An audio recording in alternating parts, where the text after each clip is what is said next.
Bonjour à tous les Capricornes, ascendant Capricorne, lune en Capricorne. Nous voilà sur l'horoscope du mois d'octobre. Un horoscope qui commence par un soleil quasi mis avec Mercure dans votre secteur 10, le secteur de la carrière, du travail, de l'élévation. On va se poser la question de comment on peut réussir, qu'est-ce qu'on peut faire pour une montée professionnelle.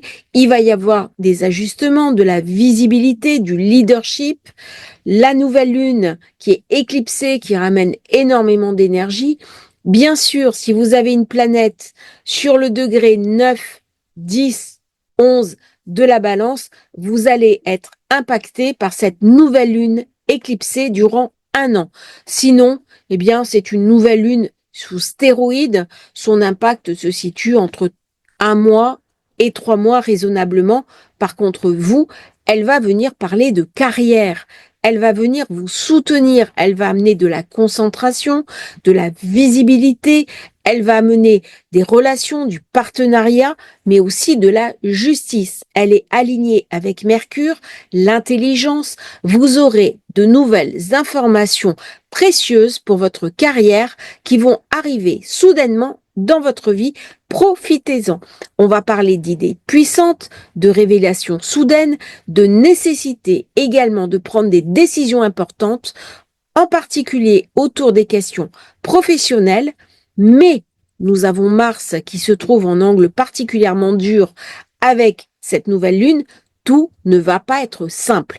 Il se pourrait que vous ayez des oppositions, de l'irritabilité, des personnes qui ne vous soutiennent pas dans vos décisions, que ce soit des tensions avec des collaborateurs, des employés, des chefs, des supérieurs hiérarchiques ou même des partenaires de vie qui vont trouver que peut-être vous passez trop de temps dans votre travail et vous ne leur consacrez pas assez de temps. Vous allez peut-être être amené à faire un choix entre garder du temps pour vos intériorités, pour les personnes avec qui vous vivez, mais aussi laisser votre carrière s'envoler parce que vous avez de toute façon beaucoup d'ambition et le besoin de stabiliser votre vie professionnelle. Comme tout signe de terre, c'est un pilier important de votre vie.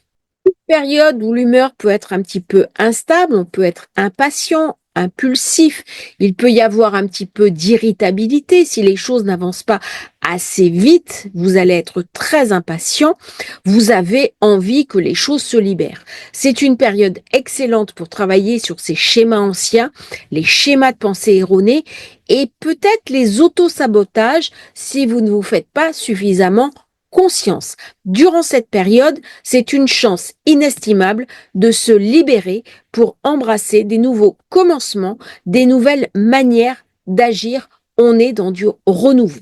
Mercure qui veut prendre des décisions, très bon aspect avec Vénus qui est dans la zone du réseautage, des relais, des réseaux sociaux. Très très bonne période pour vous montrer, pour de la visibilité, pour rencontrer de nouveaux groupes, des groupes qui vont vous aider, vous soutenir pour faire du digital, pour créer votre site internet, votre chaîne YouTube. Pourquoi pas améliorer votre visibilité, créer un site internet. Bref, n'hésitez pas à vous montrer. Vous allez paraître sous votre meilleur jour durant cette période favorable. Vénus vient soutenir très agréablement Mars. Mars et le Capricorne, il y a toujours une très bonne entente. Donc, on vient se soutenir. En plus, j'ai un très bel aspect Mars-Saturne. On est endiablé, on est motivé. Il y a du soutien affectif. Très bel aspect, très beau trigone d'eau. Mes émotions sont positives. J'ai du renouveau dans ma vie. J'ai des belles perspectives. Vous allez profiter favorablement de cette éclipse. Alors, j'avais fait une vidéo sur ce sujet. Je vous invite à retourner la voir. J'avais fait l'éclipse signe par signe. Regardez plus spécialement le Capricorne. On passe à la suite du mois. Mars se trouve en Cancer dans votre secteur 7. Il est dynamique, engageant, entreprenant. Ça peut être aussi un conflit avec le partenaire ou alors un partenaire qui travaille trop, un partenaire qui est jamais là, qui est toujours absent, qui passe son temps à travailler, que vous ne voyez pas assez. Ça peut être aussi des contrats conclus de haute lutte, des contrats que vous allez devoir conquérir. On va se battre, on va s'affronter pour ramener des signatures. Il y a quelque chose de très guerrier, de très leadership dans ces signatures. Quand on est à son compte, par exemple, et qu'on va démarcher, eh bien oui, il y a quelque chose de conquérant pour emporter des signatures. C'est très bien marqué dans ce mois d'octobre. Donc il y a quelque chose d'agressif. Il y a quelque chose où on va s'affirmer. Il y a des négociations âpres, des partenaires qui vont nous aider pour l'expansion de la carrière. Par contre, dans cette période, on peut aussi rompre un contrat. On peut rompre une alliance. Il peut y avoir un conflit assez profond avec son partenaire ou sa partenaire. Donc attention, prenez vos distances, ne soyez pas trop impliqués dans vos émotions parce que vous risquez de vous faire submerger par cette hyperactivité, cette grande énergie qui arrive là, qui est face à vous. Il y a des désaccords, il y a de la tension, pas de rupture dramatique. J'ai Mars qui est en bon aspect avec Saturne. Donc, ce sont des conflits qui sont rattrapables. On peut rééquilibrer par rapport à Mars et Saturne. Dans cette période, le 10, nous aurons Jupiter qui va devenir rétrograde. Il se situe dans la zone 6. Alors là, j'attendais un contrat et le contrat ne se déboucle pas. J'attendais une proposition de travail, ça ne déboucle pas. On est dans la zone du quotidien, dans la zone du travail, de la zone de l'espérance. Et bien là, lorsque Jupiter devient rétrograde, debout sur les freins, heureusement Jupiter fait un beau quinconce à Vénus, là je suis invitée à réfléchir à ce que je veux faire. Peut-être que mes amis vont m'aider, peut-être qu'ils vont m'amener une solution opportune, mais tant que Jupiter est rétro, eh bien il y a une baisse de commandes, il y a des baisses dans les chiffres d'affaires. Alors si on travaille en tant que fonctionnaire, on n'est pas trop touché, mais quand même, on va dans cette période à une forme de restriction budgétaire dont nous allons tous tirer des conséquences. Donc Jupiter rétro peut m'amener de l'insatisfaction. C'est une période aussi où je suis invitée à faire du sport, à prendre soin de ma santé et à améliorer ma diététique. Peut-être que j'ai un peu trop bien vécu pendant l'été, j'ai pris quelques capitons et maintenant je dois me soigner. C'est aussi une période pour aller chez son acupuncteur, acupunctrice, pour faire circuler les énergies, parce que j'ai peut-être des petites douleurs qui m'empêchent de vivre normalement. Donc c'est un mois pour se soigner, pour prendre soin de soi et de sa santé d'une manière générale. Plus tard, Pluton, qui m'embête de nouveau dans le Capricorne, redevient direct. Voilà. Fin de l'année, il quitte définitivement mon signe. Les Capricornes vont pouvoir respirer. Là, j'ai quand même l'impression qu'il y a un bouchon qui est en train de sauter, une libération, parce que il m'a assez travaillé dans mes intériorités, il m'a empêché d'avancer comme je le voulais. J'ai beaucoup souffert de ce Pluton dans le Capricorne. Il y a quelque chose qui a été suspendu. Et maintenant, il n'a plus rien à y faire. Le travail a été effectué, j'ai été transformée dans ce que je suis, dans mon rapport au monde, et il est temps maintenant que Pluton en zone 2 me ramène des subsides, me ramène le fruit de mon travail personnel que j'aurais mené sur moi. En zone 2, bien sûr, il va me parler argent, il va me parler bénéfices, et tout ce travail intérieur que j'ai effectué durant des années, eh bien, je vais en tirer maintenant un bénéfice. 14, j'aurai Mercure qui va passer dans la zone professionnelle à la zone réseautage. Très, très bonne période pour me faire de nouveaux amis, pour travailler euh, sur les réseaux, travailler les partenariats, faire des conférences, animer des groupes, Très bonne période aussi pour les animations de réunions. On va chercher à se faire connaître, à se faire reconnaître. Excellente période pour travailler sa page LinkedIn, pour rentrer dans de nouvelles associations, faire de l'humanitaire, faire un don aussi à une association. Bref, on va me parler d'avenir, on va me parler également de projets. Très très belle période pour commencer des projets, y réfléchir, mettre en place de nouvelles choses au niveau de sa vie. Il y a beaucoup d'opportunités qui vont se présenter durant le mois d'octobre à partir du 14. Beaucoup de chance. Et bien sûr, j'ai Saturne, ma propre planète, qui fait un aspect magnifique à Mercure. Donc, l'intelligence va venir me soutenir. Je vais être foisonnant de créativité, d'imagination et je vais avoir de nouvelles révélations. La pleine lune du 17 se fera dans le signe du Bélier. Le Bélier, c'est 4 signes, bien sûr, après le Capricorne. On va parler de carrière, on va parler de famille, on va parler aussi de soutien, de progression de carrière. Et là, il peut y avoir un déménagement. On me propose un nouveau travail, eh bien, je déménage. On me propose une nouvelle activité, je décide de placer un bureau à la maison, je réaménage ma maison. Là, dans cette période, je peux faire des travaux à l'intérieur de chez moi, casser des cloisons, changer les portes, améliorer les fenêtres, travailler sur l'isolation, sur les combles, aménager une zone pour un de mes enfants. Bref, on va pousser les murs. Très bonne période pour bricoler. Et si vous ne savez pas bricoler, pour apprendre à bricoler et y trouver beaucoup de satisfaction parce que le Capricorne peut être un signe assez manuel. Alors ne me dites pas, je suis une femme.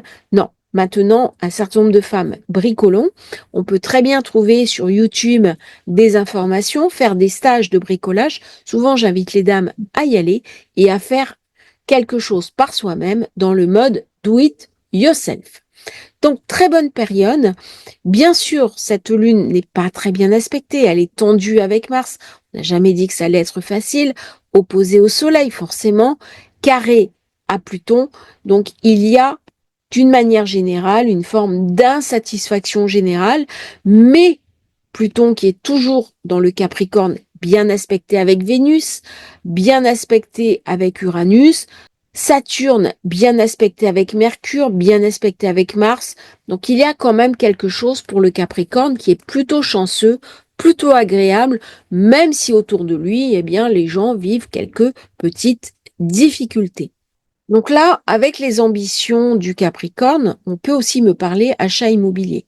On peut me parler de terrain, un terrain sur lequel j'ai envie de construire. Il y a quelque chose qui se met en place, des réseaux d'amis, des réseaux bancaires, des réseaux financiers.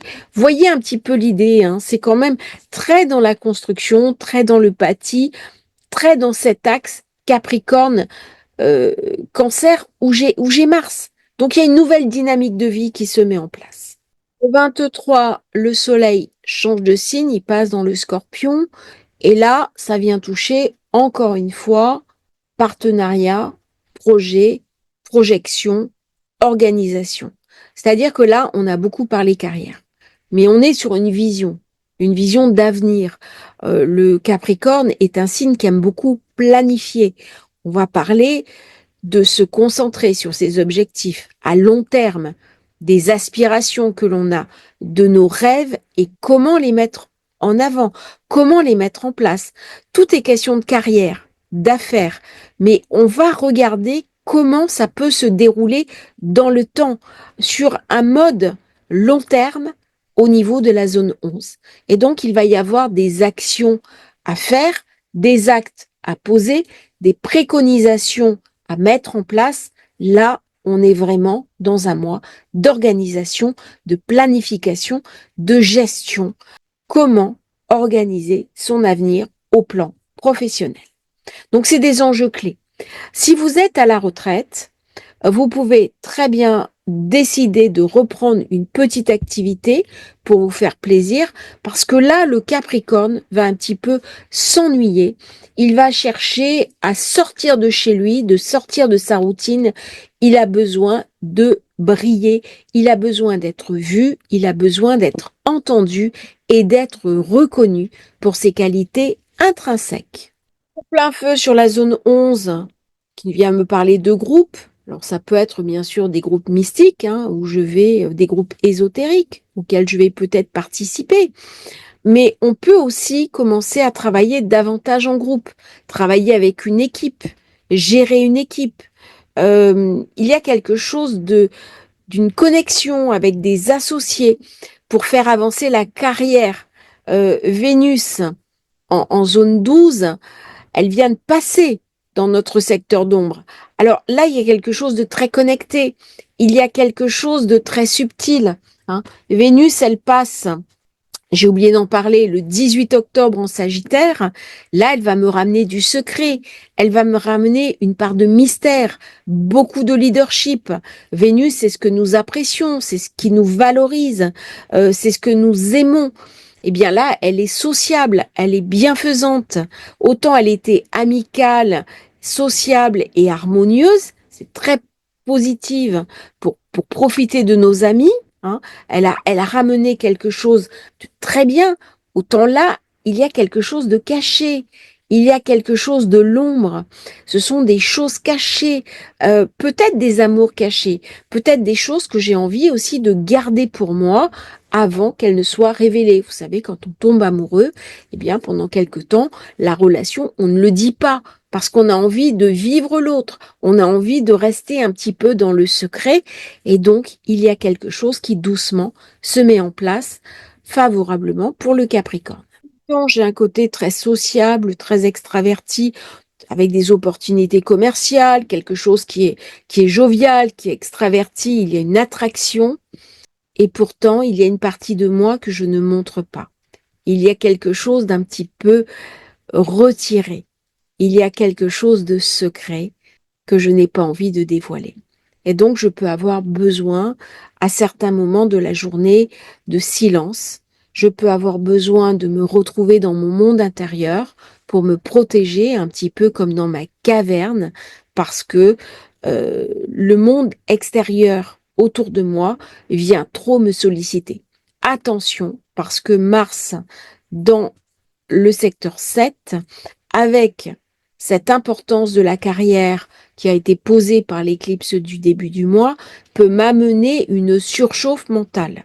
Je peux avoir besoin de me reposer. Peut-être que je vais rentrer dans une forme de TDA. Peut-être que le cognitif tourne en permanence et m'épuise totalement. Prenez quelques jours pour vous reposer et pour vous détendre. Je l'ai dit, hein, Mars était en tension avec l'éclipse. Il est en zone 7, qui est la zone du mariage, qui est la zone du partenariat, qui est la zone de l'affect aussi. Hein. Eh bien, il peut y avoir des conflits. Et du coup, ça va m'épuiser. Et je peux avoir besoin de me ressourcer parce qu'en même temps, on est très sollicité par le travail, par les affaires. Et puis, si on est sursollicité au plan personnel, peut-être qu'on ne consacre pas assez de temps à la relation, peut-être qu'on est toujours dehors, peut-être qu'on ne rentre que tard, très tard le soir, qu'on ne voit pas les enfants. Bref, ça peut ramener dans le couple de l'insatisfaction et du coup, eh bien, il faut pousser les murs. Et ça, le Capricorne, à un moment donné, il ne sait plus faire. Et il peut se renfermer.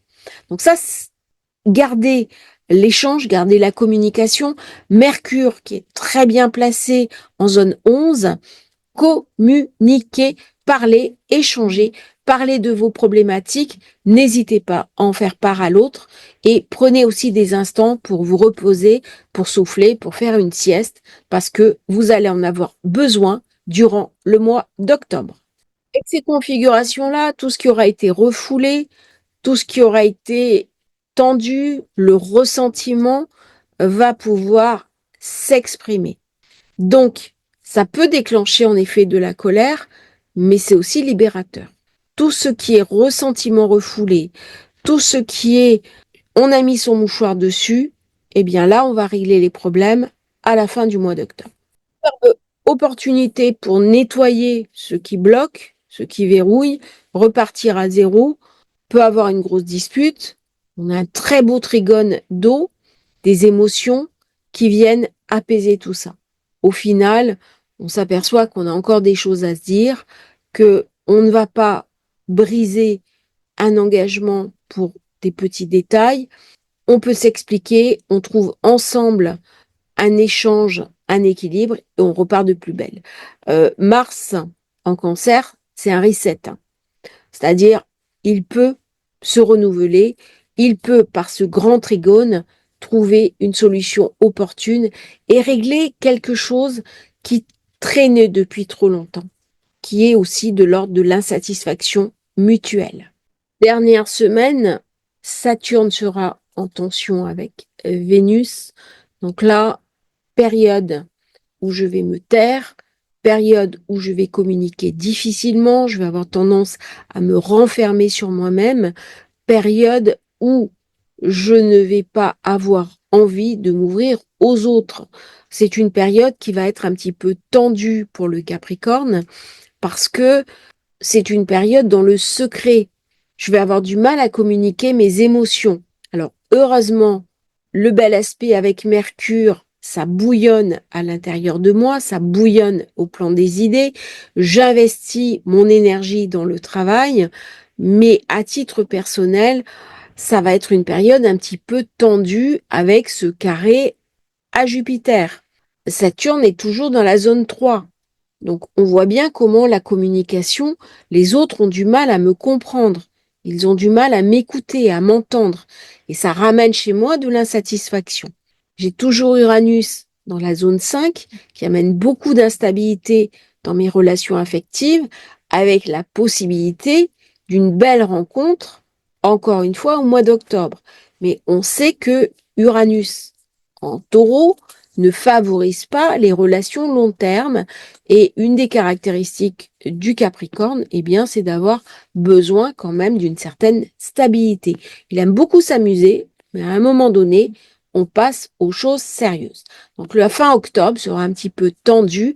Il va vivre difficilement les énergies en présence qui vont être très puissantes, très fortes, et il piaffe un petit peu d'impatience parce qu'il languit de recevoir à son tour le soleil qui va venir éclairer ses ombres et réchauffer de ses rayons la froideur de l'hiver, la froideur du Capricorne, qui n'en est pas une, parce que comme on dit souvent, sous la glace, eh bien, il y a un feu qui bouillonne.